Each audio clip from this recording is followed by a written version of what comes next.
I always wanted more. I always aspired for more. I had no doubt, and she had no doubt that we would figure out how to make it. Welcome to another great show of the Don Talk Listen Show, man. I have an amazing guest, the founder of the Success Center, the Thornton Media Group. He's done amazing things. Shout out to Envision. Shout out to everything that this man has put together. One of my, closest favorite people right now. I probably talk to him more than I talk to a lot of y'all right now. Mr. David Thornton, man. How you doing today? First of all, I want to thank you and Aaron for taking advantage of this. I've offered this to a lot of people, the opportunity, because I have the space here. So I've offered this over time to a lot of the team members that have been here to say, hey, look, take advantage of this, of this. Like, very rarely do people, and I'm not saying this in a braggadocious way, say, hey, you have access to all of these studios, all of this equipment. Please do something with it. Yes, sir. So I appreciate you for. I mean, you kind of pushed me off the ledge, so it wasn't really like I had like a. I could. Yeah, it was more so like, hey, if you don't go in there, you got to leave. So I mean, but I appreciate you having that level of leadership. I don't know if you've done it like that in other places, but sometimes for me, I feel like it is intimidating. Like, it's a lot. It's like, what can I bring? Am I bringing enough value? So that was my biggest thing when starting. So for you to actually pour into us and actually take the time out to like, I think you guys have this level of talent and actually see it inside of us. I had my dad. I know Aaron's situation was different, but it was like sometimes you don't hear that outside of your dad. So, or a coach or somebody in that space. So for a man who I just met within 6 months to want to pour into me and want to have something, it was almost like, what am I getting into? Am I giving enough? Do I have enough value in it? So you to see it. So I just want, like I said, it's really an appreciation. But what was the idea? You said that you gave other people the opportunity, but what was the overall vision when it came down to, would you still consider this, I know this is Thornton Media Group side, but would you still consider this a part of the Success Center? Are you looking to record your podcast just like I'm doing right now, man? You should definitely tap in with the Success Center and Thornton Media Group right here in College Park, East Point, right here in Atlanta, not too far away from the airport. Y'all should tap in. We got a couple different setups, and we can definitely get you all the things you need when it comes down to starting your podcast. So tap in and click this link right here. Yeah, it's kind of all under the same umbrella, and really is built off of, and I tell people, all of our companies were really built off helping educate our community and helping to give opportunities to people. I was blessed to come to Atlanta, and where I'm from, I was always searching for this, because these examples of Black excellence, people just really going, getting it, and then people opening the doors and giving you access to it. That didn't exist in my world. So I know a lot of people are held back because they don't believe that it's possible, or they don't see examples of the community that, oh, I can do that, or you know. No, completely. Yeah. So I wanted to. The premise between everything we done was really giving back, and always silence y'all phones on shows. That was my alarm to actually do this. But we here, and it's really just kind of grown into, from Envision to even this, is really about a way to help tell these stories, help get it out, help provide opportunities, help find talented young people like yourself, and give you all a platform to run with and grow it and make it great. Is all things that I wish existed for me. So now that I'm blessed to be able to offer this, I just want to really expand it. No, I think what you've done is amazing. Anytime we bring anybody through, they're completely impressed. Like, my family is like, what did you get into? How did you get into this? Like, my mom and my dad called me like, don't mess that up. Like, do what you need to do. Be there on time. Like, so it's been a super dope thing to be able to watch. I feel like there's a misperception, and I like to like break the misperception, or like what they say. It's put out there that, one, we don't work well together, and the younger generation can't work with the older generation. What's your take on that? Because I feel like you pour a lot into us and give us a lot of energy, hear our outside and things like that. What's your take on like being able to work with like younger crowds and like younger people? I love working with younger people. Well, some. I love it because younger people, I think, keep me young. So, and then like I said, I always wish, and in no disrespect to any of I did have some older mentors and gentlemen who poured into me.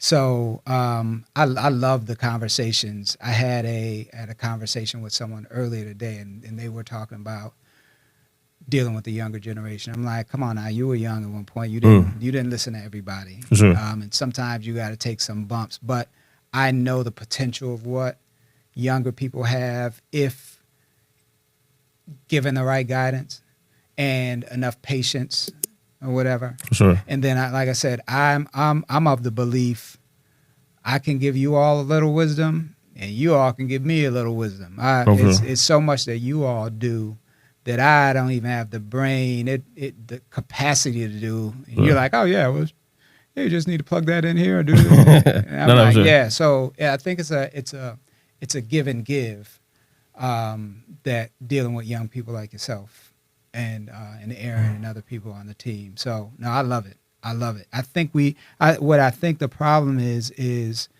also I try not to approach it from the standpoint of I know everything. Oh, for sure. I try to offer advice in a way to where you all can receive it. I'm not trying to force it down your throat or whatever. But I try to offer it in a way that you can receive it. Sometimes I might have to say it a little in a different way. But hopefully in the long run, you guys will understand it is 100% love. I'm trying to make you all better, push you all a little bit, but it's straight from the heart. I'm gonna get to it, but I ain't gonna say it yet. Well, what I do want to ask when we're talking about kind of that mentorship, and this kind of goes to the listen part for me. Was there somebody along the way, or was there a certain piece of advice that kind of put you along the line of doing this, or even still pouring back into the youth, or was that just kind of like an upbringing, or was there something or someone said to you along the way? And if not, is there something that you hold with like along the way that you carry with like that's like a mantra for your life or for who you are? And I don't know. Once again, there were definitely some men in my life. My Uncle Jack is one. He was one of the first people. Him and my aunt that showed me entrepreneurship. Because where I'm from, it was kind of the same thing. You go get a job. Hopefully, you get a good job at Kodak or Xerox or IBM at the time or GM, and you work your 9 to 5 or whatever. That was a cycle. But I never really. And it never made sense to me because I would see people who were really killing it, and when I would do the math, it would never work out. No, for sure. How you was there for that many times? Yeah, that long. Like you can't possibly do that. So respect to him. But what I think when I left Rochester and went to Tuskegee, and then went to other environments, and it just really opened up my vision of what's possible. And then when I would go back and I would notice growing up that there was no examples of that in my community. Unfortunately, it had to be a culture shock from Rochester, New York to Tuskegee, Alabama. That was it was. I was. I'm not gonna lie. The one time it just hit me when I went there, and I'm like, man, there are nothing but black people here. Like it was. That was the first time it hit me, and I just stood there, and I'm like, man, everybody here is black, and they're professional, and that was the first culture change, and then the second time was when I came to Atlanta. Like, man, everybody here is black. I don't know, and I think I'm glad that you bring up that point. I think a lot of times, I'm an Atlanta native. I don't think I sometimes understand like this isn't the norm. So when I go other places, it's almost like, what you mean? And I'm like, everybody black from where I'm like. So I don't really look at it. So, right. But when you go other places, you do recognize like, oh, this is not I ain't gonna say it's not the norm. It's normal here, but it's not what you see in every other place. So what kept you in Atlanta for this long? Like, why not go back to Rochester? Why not settle in? Exactly that. I tell people I've always been in search of greatness. I always wanted more. I always aspired for more. Whoa. Have you subscribed yet? Make sure y'all stay tuned. Make sure y'all tap into the channel. And make sure y'all watch the next episode. If y'all like more content like this, leave comments in the comments. Leave comments in the comments. Yeah, leave comments in the comments and let people know that you want to see more of this. Tag somebody, share it on Instagram, share it on all your other sites. And I appreciate y'all for being a part of the Don Talk Listen Show. Let's get back to the episode. You know, so it's always been in the back of my head. But coming to Atlanta was the first time, like I said, I saw Black people doing what I thought was possible, and to see real examples of that. And then I told, this is a story I tell everybody. I came down to visit some of my friends I went to school with for about a week. And can you say what year this was? Or you don't want to say what year this was?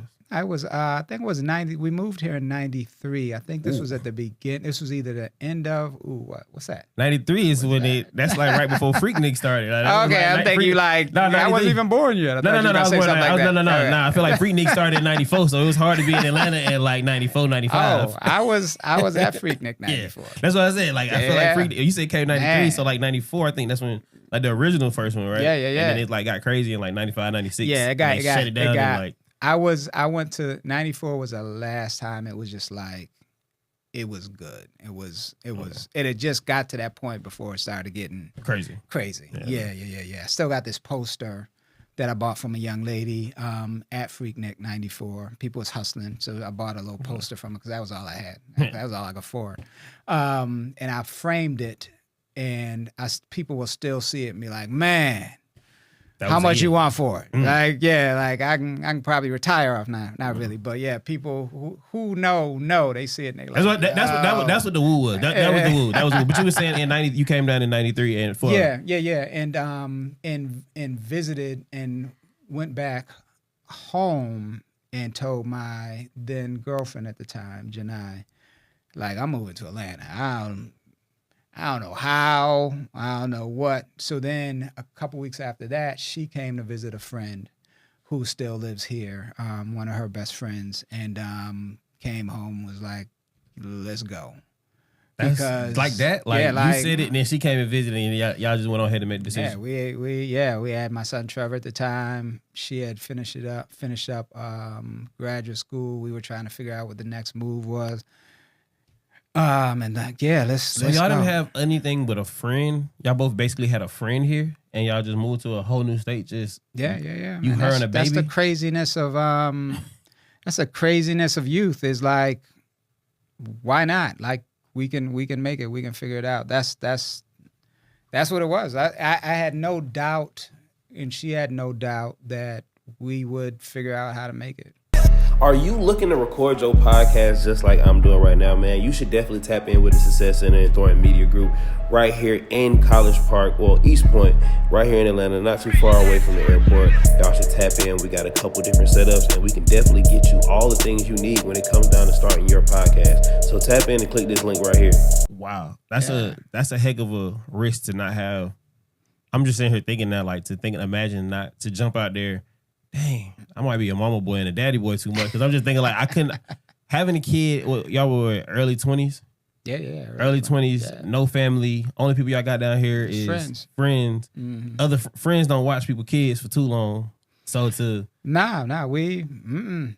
figured it out. A year later, Cameron was on the way. Another baby on the way. Yeah, y'all two babies in, moving to a fresh new city. But Atlanta was more affordable at the time. At that point, right? Well, not if you broke. Affordable is relative. Nah, that's real. So yeah, I was still looking at the bills like what we doing? How we gonna do this? But I mean, but that's you figure it out. You know, if you really got the grind in you, you figure it out. And we worked, like, I worked jobs and had side hustles before side hustles had a term. Sure. You know, we both were just grinders, and figured it out. When did y'all realize, or when do you feel like, or do you realize, like, that y'all are who y'all are? And now to say that, like, it's funny to talk about y'all to people, and somebody said, shout out to the Southside Show. A girl literally, and I'm bringing this up on purpose. This young lady literally was like, "Oh, that's where the Southside Show was shot." Shout out to my homie. That's bad. It's like my dog. When did you know that, like, or did you ever figure out, like, you guys are a certain thing? I don't know if I can say that y'all, who y'all have taken pictures with and things that y'all have been a part, but it's like y'all have touched so many people and have been to so many things on the backside of things that people may never ever talk about, but there are certain parts of it that people do know about. Was there a point for you to realize like, oh, we're actually doing something, or was there like a It's there still a plaque not. they Whenever I hear you all say that or whatever, Have you seen the plaques in the front? I don't, and I guess that's funny when it's just a part of your everyday life and grind or whatever. You don't see it or whatever. So it does take. Sometimes it's funny. My wife got a Billboard award, and it's in the latest Billboard. And Ludacris. He says Chris so comfortable, y'all. If y'all ever hear him talking about Chris, it's not my homeboy Chris from high school. It's Chris Lover. If you from Atlanta, yeah, he's such a genuine guy that I always known him. For before he was big. It would be weird to call him Ludacris. No, for sure. Probably to him also. But he helped put the article out. But as she read through it, she was like, "Yo, I didn't think about that." So, and as I think about the people we know and the things that we've done, and the things that people hopefully we possibly impacted positively. I don't know. I don't. And maybe because I want to do so much more. For sure. Like I've scratched the surface of what I think we can possibly do, an impact we can possibly make. So, no, I appreciate it. No. I don't think about it. If anything, I know you've made a super impact on my life. In this short period of time, I know we haven't even known each other 6 months, but like I had the thought and the vision of wanting to do something like this. So when the opportunity came about, and how you was able to push me, like it started to get like, what's up? Like, what am I doing wrong? And you just not doing it. And it's just like, you just not doing, like, just do it. And I'm like, why? So does that level of like push or determination come from anywhere to see something in someone? Cause I feel like you speaking to us a lot. Like I hear you talk to Aaron a certain way. I hear you talk to me a certain way. Does that come from somewhere, or is that just your person? I think, I always say that I want to be the person I wish I had in my life 20 years ago or 30 years ago. I'm trying to get my age out. But so, and then when I sometimes people have said, Dave, you see more of me than I see a lot of times. Yeah. And I don't know. I don't know if that's my superpower, but I see a lot of potential in people like yourself, like Aaron, like other people.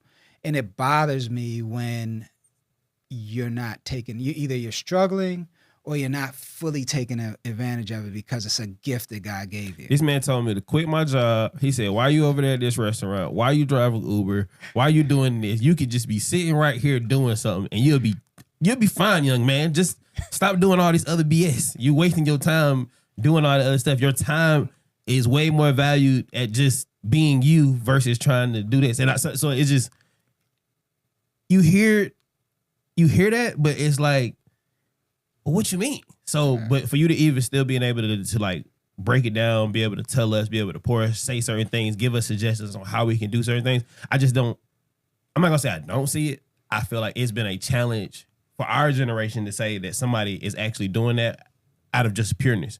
Like we don't, from my vantage point, I definitely have Gene Johnson. I definitely have you. I definitely have my dad and stuff like that.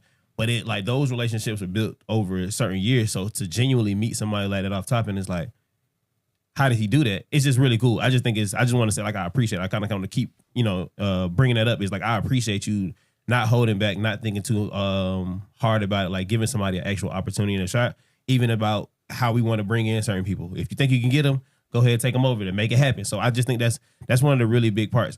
To the talk part of things, is like, what's something that you honestly want to speak into existence? I know we've had conversations off camera and things like that, but like if there's a snap of the finger, money's not an option, what is that ideal thing that you would speak into existence or thing you would want to bring into fruition? I guess I want to be, and I never really thought about that. It's a good question. Almost, at least from a media standpoint, almost like a Tyler Perry, but not as much to entertain, but more to educate and motivate. And I always use my community, but it's bigger than that. I really want to do it with people, but I look at my community sometimes and realize that there's certain things that are missing. So what I want to speak all of what I'm doing into existence, and from a media standpoint. The reason why I've done a lot of different businesses, a lot of different jobs, a lot of things. But what I've noticed about media is it's the one thing that helps me take this conversation with a young man like you, and spread it to the world. So the same inspiration that I might have with you day to day, I might be able to affect hopefully 100,000 more people Through the somewhere Southside else. show? Just through everything. Through the Southside. There are things I want to do with the Southside show, but even like to take the Southside show as an example. I live on the South Side. Our business is on the South Side of Atlanta. Those are the 12 cities south of Atlanta. But whenever you hear about, and it's bad because a lot of times we do it to our own community, is we always want to tell the negative stories about the South Side. And I'm like, man, I live here every day. It's beautiful stuff. I just went to an event earlier today with Black professionals, Black business owners. For sure. I mean, all this was right there. And I'm like, no one even knows all this is going on, but all we hear is the negative stories. For sure. So my goal with the Southside show is to, and the Southside Network is to really be that voice of the Southside, to tell all those stories, have that communication with people that no one hears about, so that hopefully businesses will realize they can locate down here. We realize we should be supporting our own businesses down here. The crime, even though it's not as high as people say, people who want to do crime will realize, man, I'm really actually hurting my community. Let me try it another way. Sure. You know, or those people who drive down the street and throw garbage out, maybe they'll get some pride to be like, wait a minute, this is my neighborhood. Maybe let me just hold this off till I get to a garbage can. But just really try to change the South Side. And then beyond that, like I tell people, there's South Sides all over this country. And they're really the areas where underserved communities are in a city. You know, cities were built on, I'll say this real quick, but cities back in the day were built on waterways. And the wealthy people used to stay at the top of the waterway. And they'll throw all that garbage and all that stuff on top. It float to the bottom. And that's where the South Side. You know what I mean? For sure. But it's so much more here. Like I said, so much potential. Like the potential I see in you, I see in Aaron, I see in other young people that, like, let's shine. Let's let the South Side shine. This is kind of off topic, but it is on topic. Where did media come from for you? Like, where did, like, working a bunch of jobs and things like that? I know media wasn't necessarily, other than radio and TV, 20 years ago. Like, all this other stuff kind of came rapidly. So why did you choose media? Once again, media was the only way I saw. I always used to sit and say think that there were people that I wish I had conversations with. Mr. H.J. Russell, just an icon here in Atlanta. I'm blessed enough to know his son, Michael, and his family, beautiful people, by the way, if this ever gets to them. But there are a lot of conversations I wanted to have with these icons. And I'm like, man, if I just have them, then the rest of the world doesn't get these jewels, get this information. And I was like, I wonder how I could do that. And media seemed to be the way. There was this thing, I'm not bragging, and it ain't really good, but I was doing podcasting way before it got big, not really understanding what it was. Yeah. Even from the standpoint of Envision, really trying to teach and educate on a broader scale.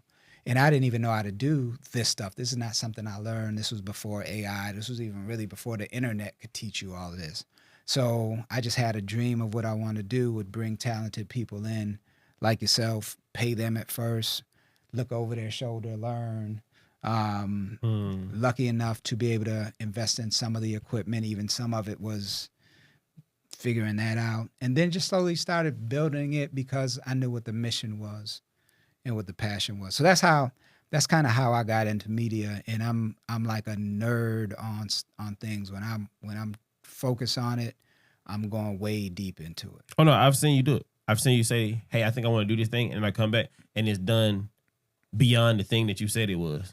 Like the harness thing and the other thing. I was like, why did you put that up there? I just said yesterday. But is there anything that you would give? I don't want to say 20. Like you said, you wanted to do this for like that somebody you wish you had that example. That's one of the biggest things about the show that I want to do. It's the people who actually are the doers of the thing that they say they want to do. If you were to talk to 20-year-old you or 20 years old you, what would that conversation be? What would that thing that you would tell them, or what would be that thing that you would tell somebody who may be thinking about doing that thing, or that, you know, hey, I want to do this vision. I have this idea, but I don't know how to get started. What would be your advice, or how would you push somebody to go ahead and get going? I think the one thing that I did was, or didn't do, was really go deep into other communities and put myself amongst groups of people that were doing it. So really getting mentors or hanging with other, you know, groups of people that could help me cut that learning curve down. So if you want to, and I tell my sons this, if something you want to do, go find the people. Actually, in a way, I did do it. I remember excuse me, but when I wanted to learn how to play basketball. You could hoop? I could. Well, at least not in my mind, not as good as I used to be when my body was doing what my mind tells me to do. But yeah, I could hoop. Okay. So what I would do was I would go with all the best basketball players I knew. I was now their best friend. You know what I mean? I was doing everything they were doing. When I really started to like the ladies, I was like, you know, who's the cats that's really got the game, kicking it, you know what I mean? Okay. Guess what? I see that cat like, hey, man. What's up, bro? Yeah, you my new best friend. You know that? I'm like, yeah, I can get us somewhere, bro. I just got to figure out the other part of it. So I've always hung, but not enough. I haven't done enough of that. Sure. And I would encourage young people to really find where they want to do and get involved with those groups. Get that mentorship, hang around those people, because it will cut your learning curve off down so much more.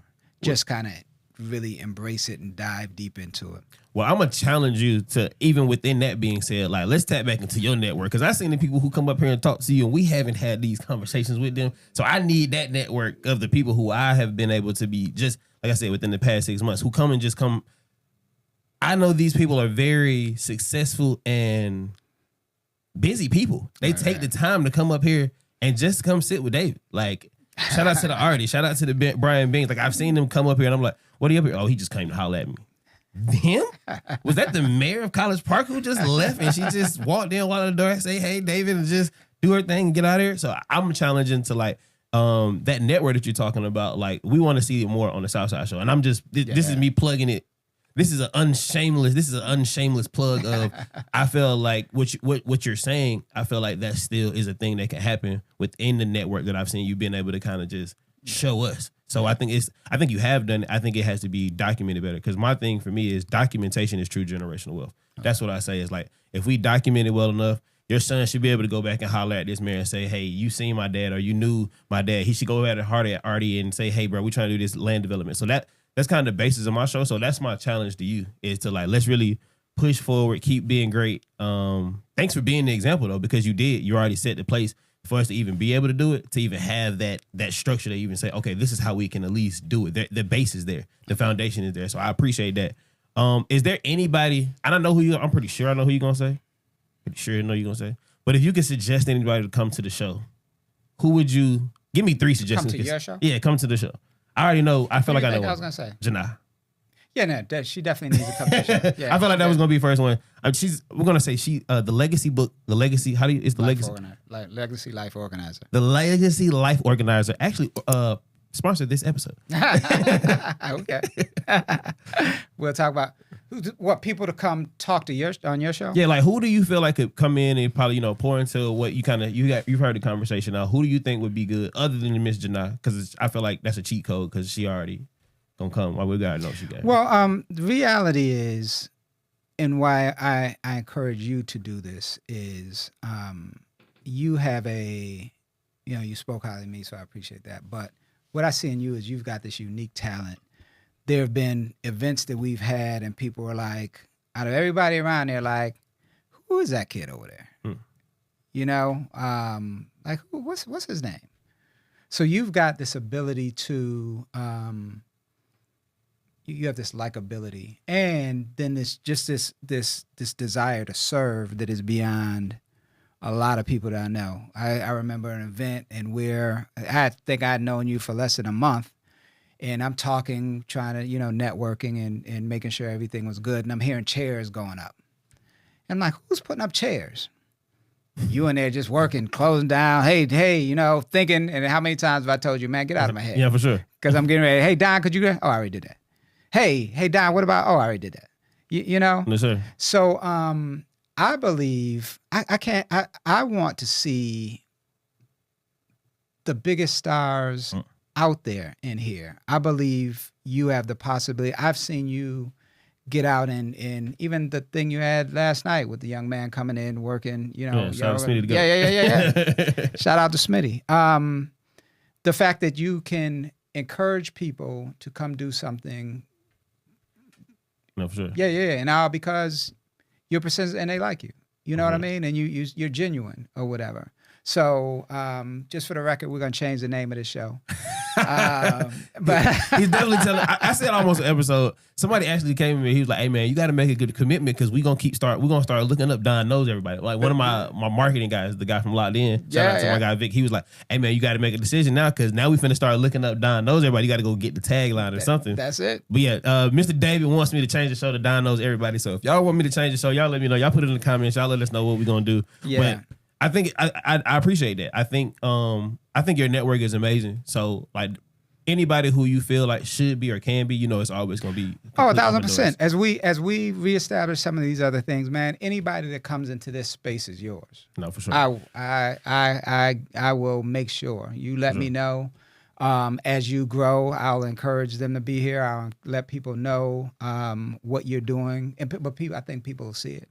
And people feel it, and people it's catching kind of weird. Yeah, it's been a challenge already to see like, oh, when you pull the trigger, all the other doors gonna open up. How about that? You just gotta kind of start and keep going. For sure. And I think you have an immense amount of ability to take this platform, and you'll be surprised where you are in a year from now if we really commit to it and just do the things we have to do to grow it. Yes, sir. Yeah, I'm no doubt. No, for sure. Shout out to Aaron over there. Right? Hey man, Aaron is he's got an opportunity also. I just need you all to trust me on it and just do it. If I'm suggesting you do it, just blindly just. Man, me and Aaron said we're gonna be in here every day trying to record. I was just like, Aaron, let's just record something every day, bro. Like something. Like we don't know when what gonna be what. Bro, let's just record. Like, we don't know what if we record and we got it already set up. Now we just batching. I had an argument with a young lady today. Well, I had a debate. Okay. She was saying like, well, how can you have a podcast and shoot that many episodes and it be like organic? And I'm like, well, what if I get sick next week? I ain't gonna have to I don't have to worry about it. And then I'm 2 or 3 weeks behind. Right now, I'm 12 episodes up. Yeah. So right now, this is why the Success Center is that place. We show you how to actually batch it. We show you how to actually put it out there. We show you how to actually get it into the people's face. And then if you need that editing side, shout out to my guy Aaron. Shout out to Kev. Shout out to Vinny. We got those editors out there for you as well. So don't think about it as being so difficult. And then we working the switch for you. So you really can walk out of here, add your lower thirds, and you're really ready to go. So that's one of the cool things I really love about the space. But if there's anything else you would like to give to people before we get out of here, or tell them or give them as far as a space of an inspiration, I would love to hear it or love to hear them hear it. Well, I would just like to say to anybody who kind of enjoyed this conversation that we had here, this young man is incredible. Easy conversation, no gotchas. Reach out. We love to have you on the show. We love to have you on his show and some of the other things that we're doing here. Definitely, I'm gonna encourage everyone that I know to come to the Don Talk Listen show. But it's really that's not what he want to say. That's not what he want to say. But Don knows everybody's show, and yeah, come help us grow this thing and yeah, make it great. Nah, for sure, man. This has been another great episode of the Don Talk Legend Show, brought to you by the Success Center and the Legacy. I don't want to say it wrong. Legacy Life Organizer. The Legacy Life Organizer. Coming soon. Yeah. It's coming soon. By the time this drop, it's gonna be a link in the bio to y'all to get one. And if you don't know what I'm talking about, I'm gonna get a some type of description or commercial right here, so y'all don't know exactly what it is. But man, we appreciate y'all for tapping in. This is another great show of the Don Talk Listen Show. We're gonna tell everybody have a great day on purpose, or at least do better.